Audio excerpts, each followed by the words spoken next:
Un prix de courage. Tome 6 de l'Anneau du Sorcier. Écrit par Morgan Rice. Lecture Olivier Lovero. Chapitre 1. Gwendoline gisait dans l'herbe, face contre terre.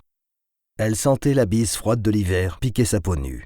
Ses paupières s'ouvrirent lentement et elle commença à distinguer de nouveau le monde autour d'elle. Elle s'était retrouvée loin, très loin, dans un champ débordant de fleurs et de lumière, aux côtés de Thor et de son père. Tous souriaient et étaient heureux. Tout avait semblé parfait dans ce monde.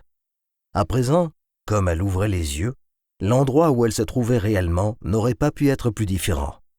Le sol était dur, froid, et celui qui se tenait devant elle et se relevait lentement, ce n'était pas son père, ni Thor, mais un monstre, MacLeod.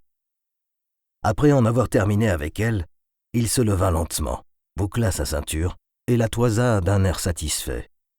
En un éclair, tout revint à Gwen. Sa reddition à Andronicus. Il l'avait trahi. Il l'avait jeté en pâture à MacLeod. Elle s'empourpra en songeant combien elle avait été naïve. Étendue, endolorie, le cœur en miettes, elle souhaita plus que tout mourir. Gwendoline ouvrit les yeux un peu plus et vit l'armée d'Andronicus, des soldats par vingtaines, tous regardant la scène, et son sentiment de honte ne fit que croître. Elle n'aurait jamais dû céder à cette créature. Elle aurait préféré, finalement, mourir au combat. Elle aurait dû écouter Kendrick et ses compagnons. Andronicus avait parlé à son instinct sacrificiel. Il en avait joué, et elle était tombée dans le piège. Il aurait mieux valu qu'elle le rencontre au milieu de la bataille. Elle en serait peut-être morte, mais elle serait partie avec dignité et son honneur sans tache. Gwendoline sut avec certitude, pour la première fois de sa vie, qu'elle était sur le point de quitter ce monde. Pourtant, cette idée ne la dérangeait plus. Elle ne se souciait plus de mourir. Elle voulait simplement mourir à sa façon, et, pour cela, elle n'était pas encore prête. Étendue sur le sol, Gwendoline tendit furtivement la main pour attraper une poignée de terre. « Tu peux te relever, femme !» ordonna MacLeod d'un ton bourru. « J'en ai fini avec toi. Je laisse ma place à d'autres. » Gwen serra la terre dans son poing, si fort que ses articulations blanchirent. Elle pria pour que son plan fonctionne. D'un geste vif, elle se retourna et jeta la poignée de terre dans les yeux de MacLeod. Il ne s'y attendait pas. Il poussa un cri et tituba, levant ses mains pour chasser la poussière de ses yeux. Gwen en profita. Élevée au château du roi, elle avait reçu l'instruction des guerriers de son père.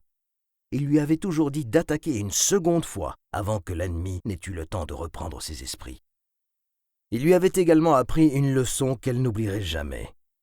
Qu'elle porte une arme ou non, elle était en réalité toujours armée. Elle pouvait utiliser l'arme de son ennemi.